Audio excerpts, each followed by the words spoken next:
and welcome back to Unleash the Goats, where we unleash ourselves upon the Star Wars franchise with reckless abandon, and nobody quite knows what we'll say next, least of all us. I'm Nat, she, her. Angela, say hi. Hi, I'm Angela Shashpe, she, her. Sugar, say hi. Hi, I'm Sugar, she, her. We have been doing this podcast for a while, and so we wanted to, reintroduce ourselves and our thoughts about Star Wars as a whole. So this is kind of like a mixed bag of things. Just random opinions. Just random opinions. Are giving you. Yeah. We just want you to know us better. Mm-hmm. Yeah. Things that we really feel with our whole hearts. Mm-hmm. Mm-hmm. Mm-hmm. So I can start. Okay. Something that I feel very strongly about is the sequel trilogy. I think that's the best one. It gets a lot of hate. I think it's the best one. And specifically, we talked about redemption last episode, and it's a crime that we did not talk about Kylo Ren's redemption arc, because it's the best one, obviously.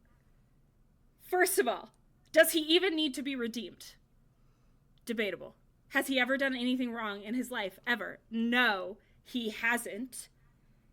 Everything is his parents' fault, because they did not tell him that Vader was his grandfather. A crime. It's a crime. And I think it's a very reasonable reaction for him to kill his father over that. That makes a lot of sense to me. Luke also tried to kill him. And so him killing all the other Jedi that are being trained, that makes perfect sense. It's fine. Anakin himself is redeemed. And so him worshiping Darth Vader the whole time is actually fine. He's worshiping a redeemed person. So it's not worshiping an evil person. You mean the evil version of the redeemed person? Because he worships Darth Vader rather than Anakin himself. No, no. No? No. No? That doesn't count? No. No? Are you sure? The most important thing is that basically everything he does, like he kills Snoke, and so that redeems him from everything bad he did before that, and then he does... I thought he hadn't done anything bad. Well, but then he does some more bad things. But then he dies to save Rey, and we all know that dying is the best redemption arc, and so that absolves him of everything bad, hypothetically bad, that he may have done. I thought everything he did was super reasonable, though, now. Well, but you could, that's debatable, and if you happen to be on the wrong side of the debate... And those are my thoughts about the sequels.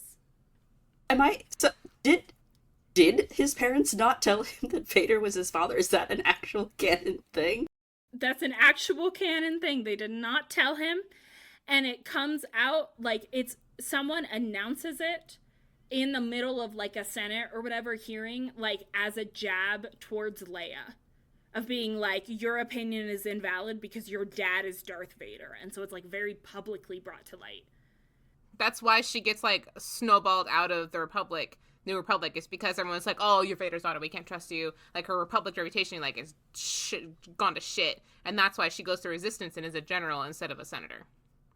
And that's when Kylo Ren finds out. Yes. This is all information that I know because I've watched every single sequel movie and read all of the books that surround it. And not because this information is not in the sequels movies. She's talking about the books now, right? Yes, and this does not come from me reading the wiki page about Kylo Ren. And how dare you suggest that? I wasn't gonna bring it up, but...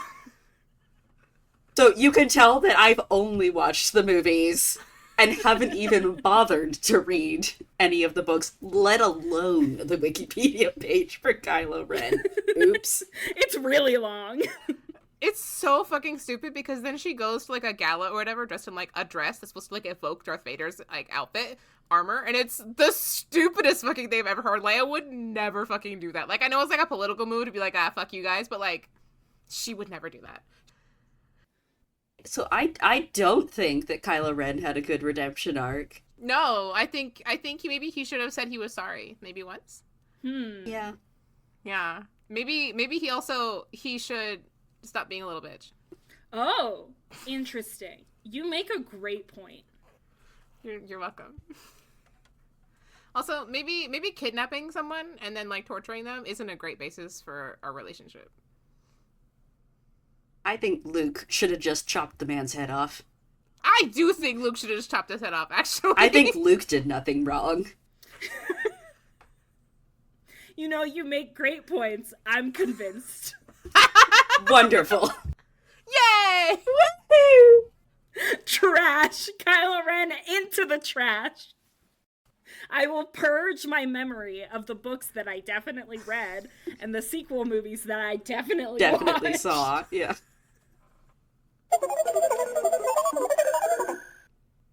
I have opinions about Qui-Gon. I hate Qui-Gon Jinn. I think he's a terrible person. I know everybody thinks he's the most enlightened Jedi in the entire Jedi Order. And they're right, he is. But also, the Jedi suck anyway. And I do think Qui-Gon was an abusive asshole to Obi-Wan. If you've ever read the Jedi Apprentice books, my god, that man just emotionally neglects this poor little child. He abandons him in a war zone. He clearly doesn't care about him at all. And Obi-Wan is just traumatized for life by his negligent treatment. And of course, you know, if you've seen The Phantom Menace, which all of us have, you know that he just drops Obi-Wan like a hot potato as soon as Anakin comes in, because he is more enlightened than everyone else, and that's totally fine that he knows Anakin is the chosen one, but that doesn't mean he has to just drop Obi-Wan the way he did. Enlightened he may be, but a good person he is not. Well, obviously, a good person would, you know, be nice to everybody all of the time. It's true. Mm-hmm. Have you considered that when he brings Anakin, like when he frees Anakin and brings him to the Jedi Council, it's not so that he can replace Obi-Wan. Because it's very explicitly, like, he doesn't say, I will train him, until the council is, like, very clearly not going to set him up with any other, like, Jedi Master. And Obi-Wan very clearly feels like they have a good friendship. You see a good dynamic between them. At no point does he act abusively. You know, that's true. I hadn't considered that. There's an alternate world. I want to read this fic. I should find this fic. Where Obi-Wan in the council chamber is like, actually, I volunteer to take on him as my Padawan. And they're like, you're not knighted yet. And he's like, I could be. He's like, whose fault is that? Yeah, he's like, whose fault is that? I could be knighted right now. And then I could take on Anakin as my Padawan. Actually, I think I would do a great job. And that would be really funny. And I think someone should write that fic. Did you also consider maybe that he's a normal person among the Jedi? Like, he's just a regular example of a good Jedi. That they're all just kind of super chill. We just see him more than most of the council. And so we get more of an insight into what he thinks. That's so true. He looks like a man who went to therapy. Absolutely, that man has gone to therapy. That's fair. I definitely think, since he's so enlightened, obviously he must have gone to therapy. He must have gone. That's the only way to enlightenment, actually. This is not like a Western ideal that doesn't apply to every single person or anything. It's just obviously everyone. Not. Yeah. And obviously, once you've been to therapy, you can never be a jerk. Yeah. Yeah. It cures you of being an asshole. So that would... The fact that he's been to therapy means he can't be an asshole. Mm-hmm. You're totally right. Mm-hmm. Thank you. Did I change your mind? You did. You have both changed my mind on Qui-Gon. Great. Wow, we did it.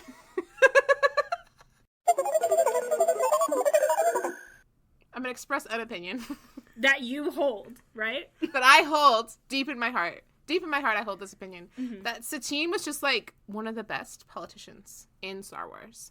Honestly, the way that she leads her people by example, and the way that she treats everything with respect, and really holds space for other people's cultures and opinions, is so inspiring. And I feel like there should be more politicians who follow her example in Star Wars, just because where else do we see someone with that level of compassion and understanding and empathy for other people's feelings and respect for the course of law, and how well that's exampled in her is just one of my favorite things about Satine and her character. And I definitely really like the way that they draw her. I really enjoy her blonde hair. Well, we continue with how I feel about how wonderful her sister is, and how Bo-Katan's character arc, going from you really a rebellious teenager who commits murder, and then becoming a better person and growing into a fearless leader of Mandalore that everyone respects and appreciates. It's beautiful. It's a beautiful story that's really well written and thought out, that they put a lot of work into, for sure. Could you tell me which show her redemption arc happens in? You know, it's not coming to mind right now, but I know it was really well done. I know it was really great. Can you tell me about some actions that she takes as a character? That I enjoy? Just any, because I haven't seen these shows with her. I don't know her. Oh, well, you see, one time she's really inspiring, and she helps a terrorist group take over Mandalore, because that's what's best for the people. Oh. Because her sister's obviously, her sister's an inspiring leader, but she doesn't understand the people the way that Bo-Katan does. But you just said that she was, like, the most empathetic person. Right, but Bo-Katan doesn't know that. You know, it's a sisterly miscommunication that is really just, like, nuanced and touching and well-handled. And just, it's inspiring. Have we considered that she is attacking her own people? Oh, shit, you're right. Like 5 different criminal organizations? Oh, I never considered that aspect before. And were people, like, injured or harmed? Did the people get a say in the terrorist organization taking over? Now that I think about it, no, they didn't. That sounds like it was bad and wrong. Wow, that's crazy. I feel like I get hit on Satine here, too. Does Satine do anything to, I don't know, try to fight back against the terrorist organization, like, taking over her planet? She's... I think she just goes with it. I think she's just, like, super chill about it, because she's such a good pacifist. Is this what's best for the people, for her to just roll over and, surrender to the crime organization now taking over her planet? No. Are the people in better positions now that she's been a pacifist? Now that I think about it, she really doesn't set them up for success at all, does she? That's so crazy. That's so interesting. So weird. Odd. Now that you guys have explained this to me, I feel like I understand better that Satine is an incompetent leader who doesn't care about her people. Oh. She just cares about looking nice. Yeah, I think you're right. Okay. That makes a lot more sense. Now that I'm reviewing the evidence, Definitely stole Padme's wardrobe. 100% she did. And why does she have the same look in every fucking episode? I actually don't mind her blonde hair, but it's the fact that she looks the exact same in every episode. Anyways, I'm popcorning over to Natalie. Interesting. That's like me, the one with no opinions. There's a great, I think, common thread between Anakin and Padme and Han and Leia, where their relationship is really developing in really subtle, nuanced ways that don't really mesh with what they are doing or saying to each other. Like, you really have to pay attention to, like, the underlying currents. Like, with Anakin and Padme, she's very consistently, like, we can't be romantically involved, but we all know that she's in love with him the whole time, and we can just ignore everything that she says, which Anakin does, and that is the correct choice that he makes, obviously. And Han and Leia have the same, like, dynamic. Well, obviously when women speak, that's not their real thoughts. Yeah. Yeah. And that is what makes for a good romance, is to ignore everything that they are telling you on screen and just look at the, like, currents that you are picking up on in your headcanon brain. And the vibes. And you can say, these are the good vibes. And how does that relate to Han and Leia? Well, they have a similar, like, tension between them, where Leia is like, no, you're an asshole, and I'm not interested. And Han is like, no, you're in love with me. And Leia's like, oh my god, you're right. I am. And I'm pretty sure that is how those movies go. 100%. Mm-hmm. These are good romances. And Anakin treats Padme really well. Did you consider about the time that he force-choked her, though? But how do you know that she wasn't into that? You know? That's actually a great argument. Have we considered that the babies in her belly did not consent? Interesting. She might have been not in the mood for that since she was like 9 months pregnant. You know, if I was on that side of the argument, I think that's a really good counter argument. Mm-hmm. And I will say that I feel like Anakin's not really, if they had that kind of relationship, which I could see, I don't think he would be the dominant in that situation. That is the most convincing argument that you could make. I think Anakin would believe he was the dominant in that situation. Yeah. That's possible. Or like That's would desperately possible. want to be. Like he would like be doing it. Like that'd be the role he'd want to play. He'd be asking Padme to be the damsel in distress and he'd be saving her. Regardless of whether that was, you know, a scenario that worked or not. I think that's what he would want to be. Mm-hmm. I mean, now that you say that, yeah, maybe the words and body language, and again, the words that they directly say to each other, like, might have an impact on, maybe that's also important to have good communication in relationships and not just, like, sexual tension or whatever. I'm so glad we agree. Yeah. So glad. So glad we were able to help you see the error. Yeah. Anyways. Yeah, thank you so much. You're so welcome. I'm going to talk about how much I love Helizeb as a ship. Oh, God. And we all obviously know the two parts of that ship, but for our listeners who maybe don't know. Helizeb is the ship name for two characters from Star Wars Rebels, Agent Alexander Callis and the rebel Garazeb Aurelios.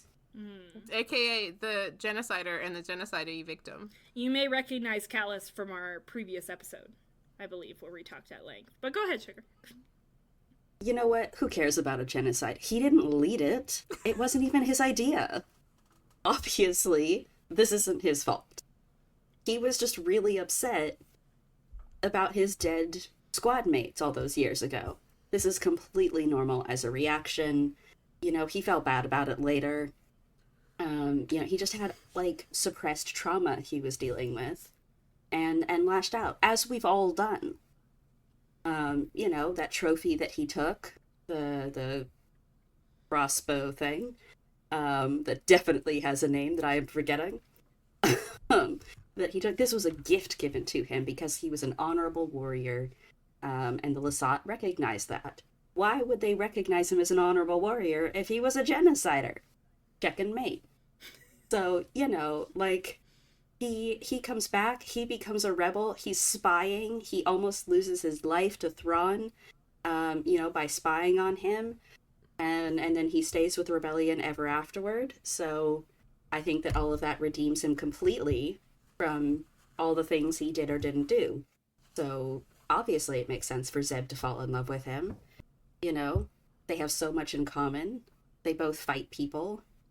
They're both kind of grumpy sometimes. That seems like an obvious match to me.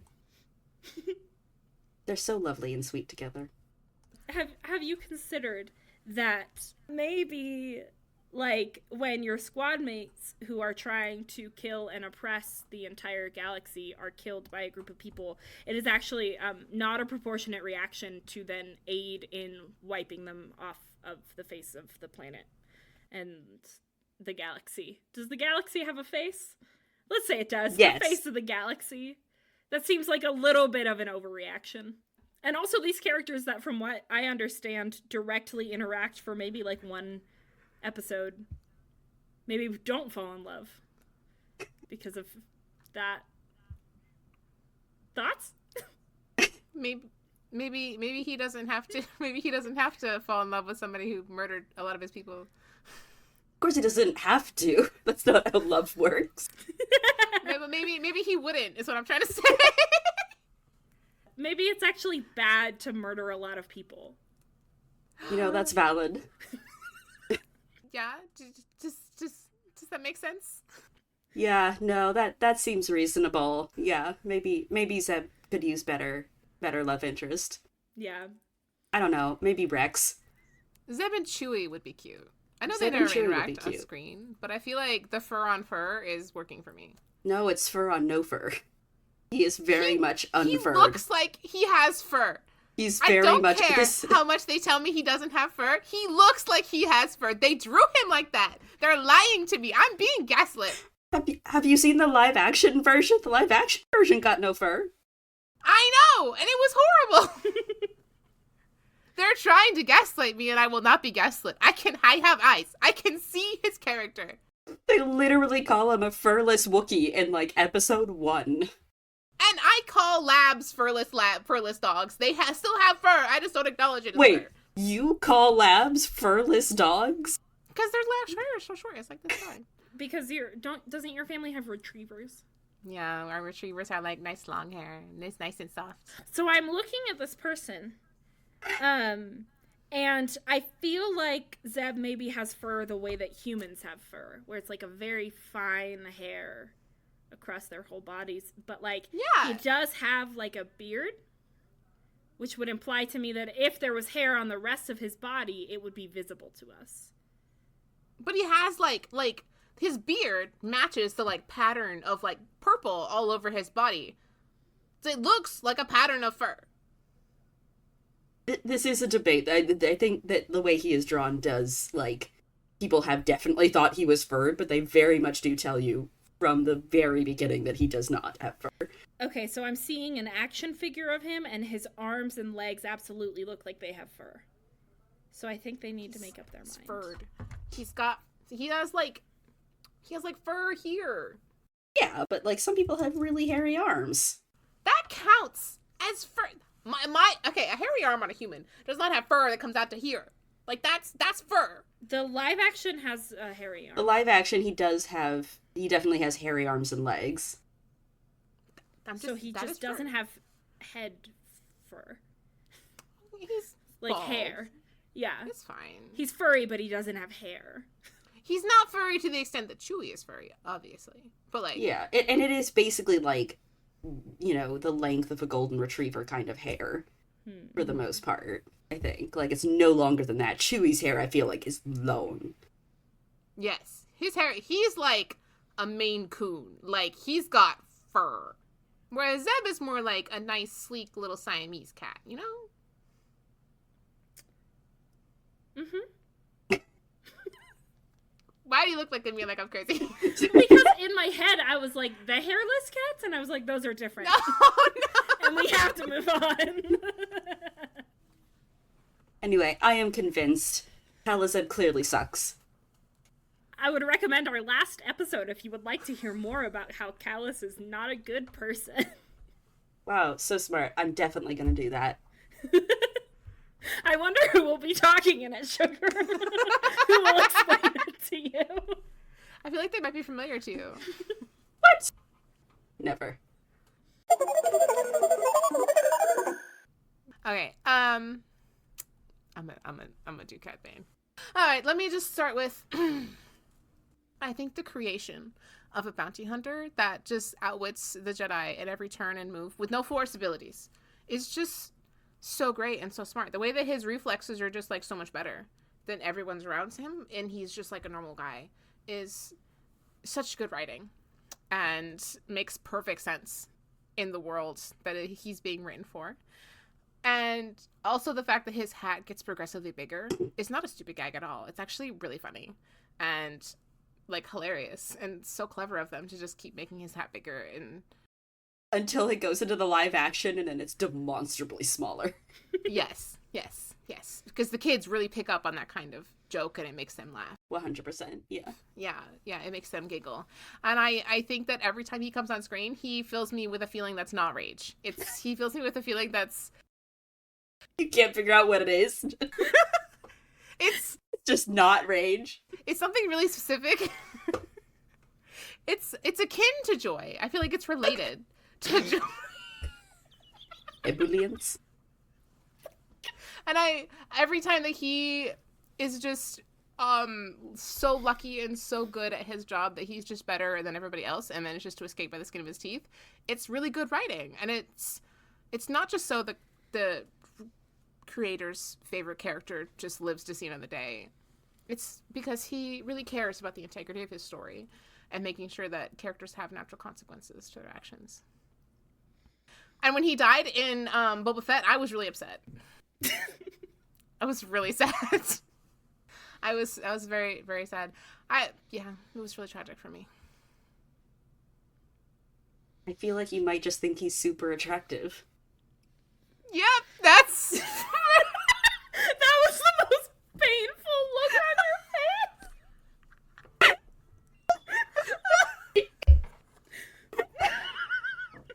I'm sorry, I've been holding on to that one for a second here. Like, this is gonna gut Faye. You did, you killed me. Sometimes when you have a character that maybe has a character design that you appreciate, that doesn't make them a good character.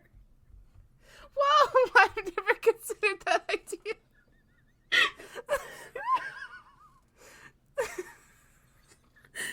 I'm not sure everyone else is going to appreciate this episode the way we are, but this is really good for me. This is cathartic, I think. So, Faye, have you considered that Cad Bane being good at everything just makes the Jedi look not so great? And that's not good for the narrative, for the Jedi to seem so weak all of the time? You're right, because it's really, like, kind of the Jedi show, and, like, they're supposed to have superpowers and stuff, so, you know, maybe that doesn't actually make any sense. You're so right. It's okay. You can still find him hot. You know, now that you've said it like that, somehow I find him less attractive. You know, that's valid. Somehow his weird blue skin is no longer interesting. And the hat that gets bigger every time.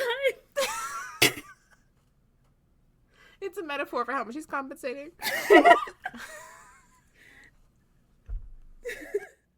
Listener, I want you to know that of the three of us, I am the one who is most attracted to aliens in video games and the like, and I still find Cad Bane to be repulsive. This is not a xenophobic experience that I'm having. It's a personal one. It's deeply personal. It's a personal bias. Wow, I'm glad that we changed your mind. My mind has been changed, and now I see and I understand that he's a deus ex machina in a character, and that he often has no real nuance to him. Do you feel like a new person? Yeah, I feel like a new person, and I now I recognize that the feeling that I was having was actually deep hatred. So. Oh, so it was rage. It's akin to rage. It was akin to rage.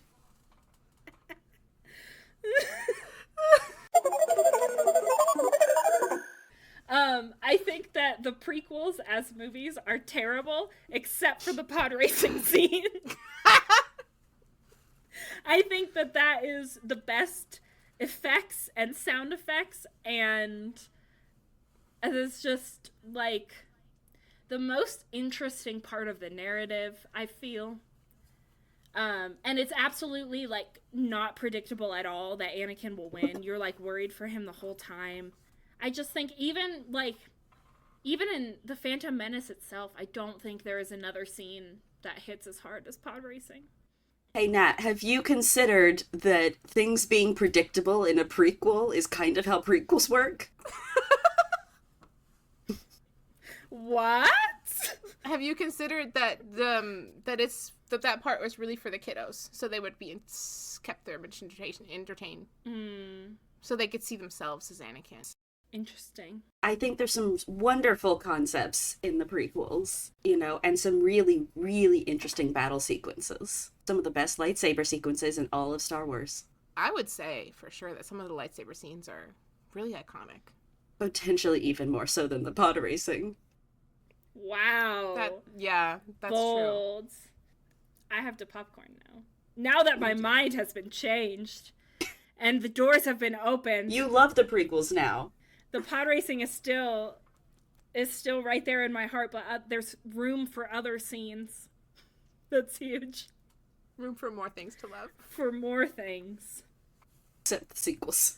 Because we talked you out of that. We talked about the sequels and my mind was changed and they're actually Right. not good movies and I've purged all memory of watching them from my brain, which I watched them. All of Because you them. have seen them. I all of have them. seen all of them and I do know that the Raylo kiss is canon, but I was convinced that it was actually not a good move earlier in this episode and we were all there for that when I came to that opinion for the first time. For the first time. I would like to present to the court. I'm so sorry. I would like to present to the court the case of just the most annoying character to ever exist in television ever for sure. There's never been anyone as annoying as Jar Jar Binks. Oh, I was gonna say we did talk about Cad Bane already. But she had to pretend to like Cad Bane. She can't be talking about how annoying he is if she likes him. But we changed our mind. Okay, sorry. We changed our mind. No, go ahead. Talk about my boy. So, clearly, Jar Jar was designed with the sole purpose of causing rage and desperation and just the most normal reaction in all teenage to middle-aged people who watch these movies. And they just all reacted super normally to this jokester character because he was just so annoying and so obnoxious. And the kiddie humor was just not meant for Star Wars because Star Wars is for adults. It's a serious sci-fi project, and how dare they sully it? Sully the good name of Star Wars with this silly character who keeps making fart jokes. And what will the children think? How will they take Star Wars seriously as a franchise if we have a character who made my child laugh in the theaters? The disrespect. Hey, have you considered C-3PO is worse?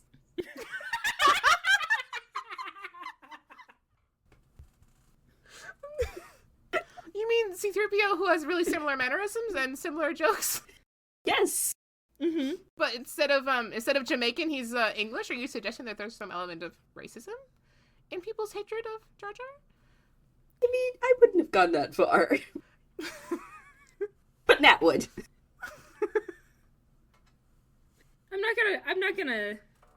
I'm intentionally not gonna touch that. That's not my place to speak to, I believe.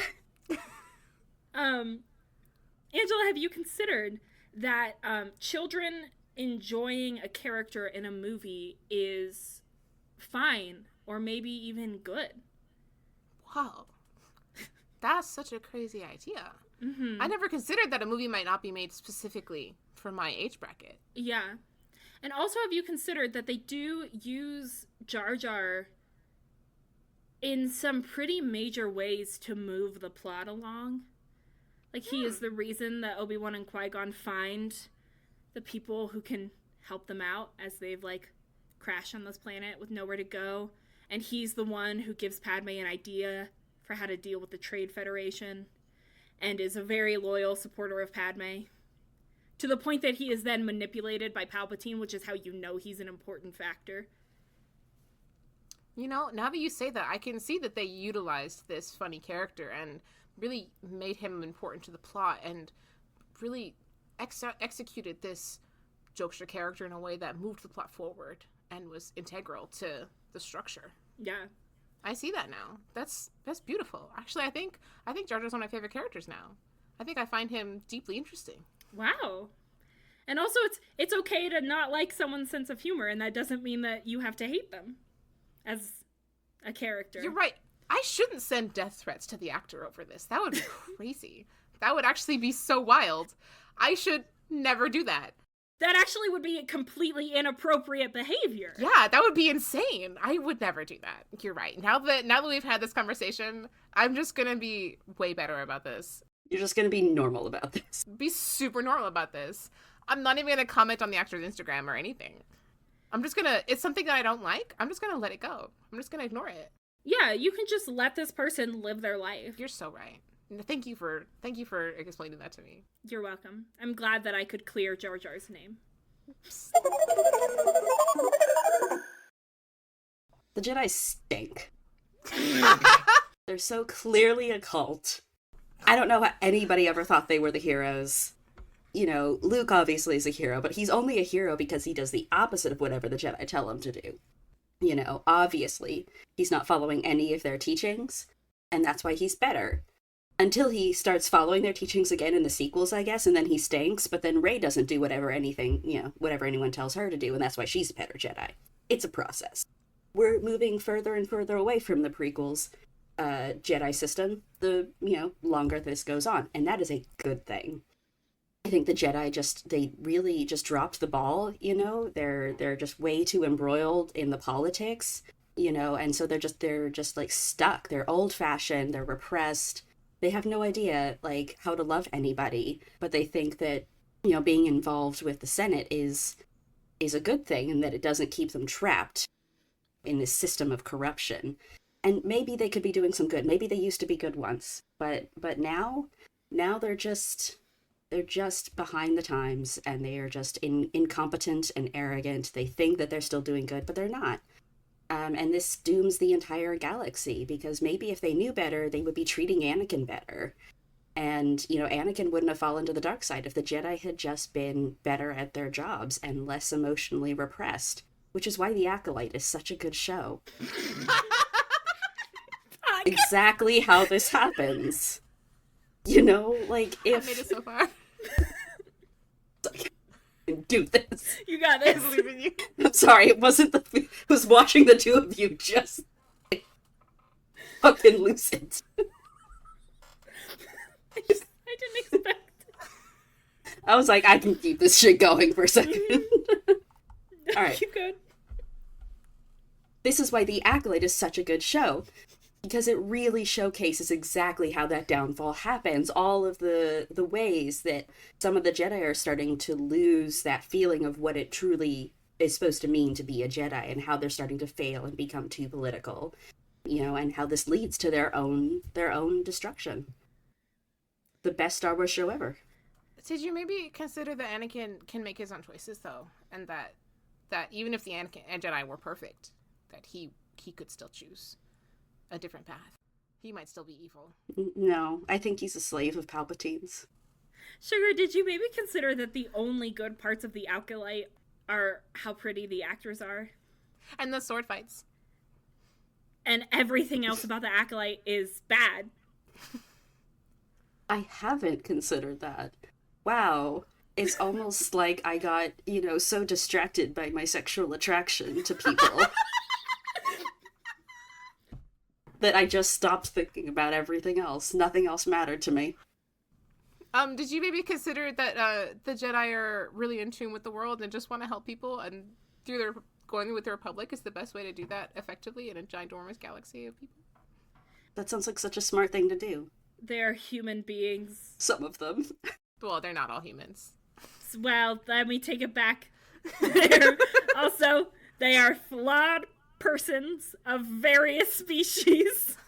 And also make decisions as individuals. And it's not like the Jedi are all one unit. And also sometimes they do their best. And it's maybe unrealistic to ask them to do more than their best. I would not survive against, an anti-Jedi actual person. I would crumple so fast. I would be like, you're wrong, but I can't tell you why. Sugar, have you considered that sometimes when you exist in a system, that means that you have to participate in things that maybe you don't like, such as the Jedi working with the Senate that has some corruption problems? God, you're so right. I definitely relate to that. I've had to do that a lot in my life. Mm-hmm. But did you maybe consider that the Jedi choose to be the way that they are, and that they don't have to have romantic love to be fulfilled? Have you considered that romantic love is not the end-all, be-all? You specifically, Sugar, have you thought about this ever in your life? Does this ever come up for you? Never, obviously. But I recognize that other people have experiences that are not my own. Wow! And that I should respect that maybe not everyone feels the same things I do. And that's okay. I love that for you. So glad we could all come to this conclusion together. I think that there's been a lot of growth this episode. I feel like there has. There's been a lot more. There's been a lot of growth arcs, a lot of character arcs, I would say. More than Bo-Katan ever had. Just couldn't help it. I couldn't help it. God. One last dig. She fucking sucks. I think the lesson we've learned is that it is important to listen to people who have opinions that are different from your own. It's important to listen, and you can judge, but don't tell them that. And also, you can disagree with people. And that's fine, and you don't have to hate them and be mean to them. You can just disagree.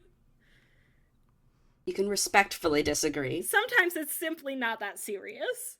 So maybe let's save our energy for the things that are serious. It's very important. Maybe next time you're feeling really, really passionate about Star Wars and you really want to type a hate comment, you should open up your Google and type in local representative and then send them an email about something that you've been inconvenienced by recently, that you're passionate about. But what if the thing I've been inconvenienced by is Star Wars? Does my local representative want to know this? Just change the names a little bit, and I feel like... Anyway, should we say Happy April Fools? Happy April Fools, everybody! Hooray! Thank you for coming on this journey with us. I know none of you guessed that we were lying, but some of us were lying this episode. Some of us expressed opinions that we don't actually hold. Good luck guessing which ones they were, though. Some of us were being completely honest this entire time and weren't even in on it. Some of us, for sure. Take your pick. I'm so proud of us. Do we have a goat fact? Yes, so we have a goat fact. Are you guys ready? Yes. No. Nice. Okay, I have a goat fact for you. Okay, I'm ready. A goat fact. A goat fact. We're getting a goat fact. This is a very fun goat fact. Did you know that goats can grow a beautiful coat of wool that it gets sheared once a year, and then they use it to make really beautiful clothes that will keep you warm even when they're wet? Faye, that sounds a lot like sheep. What? No. Let me double check my source. It is a sheep fact. That's so crazy. You got us. Now that you've pointed that out. Faye, have you considered that goats don't have wool? Now that you say that, you're so right. Thank you for leading me to understanding. You're so welcome. It was a wonderful sheep fact.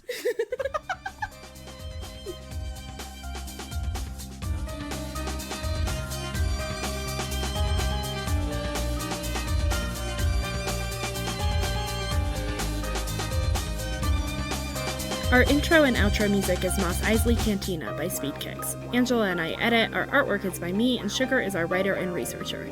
You can find us on Instagram and Tumblr at Unleash the Goats. Thanks for listening.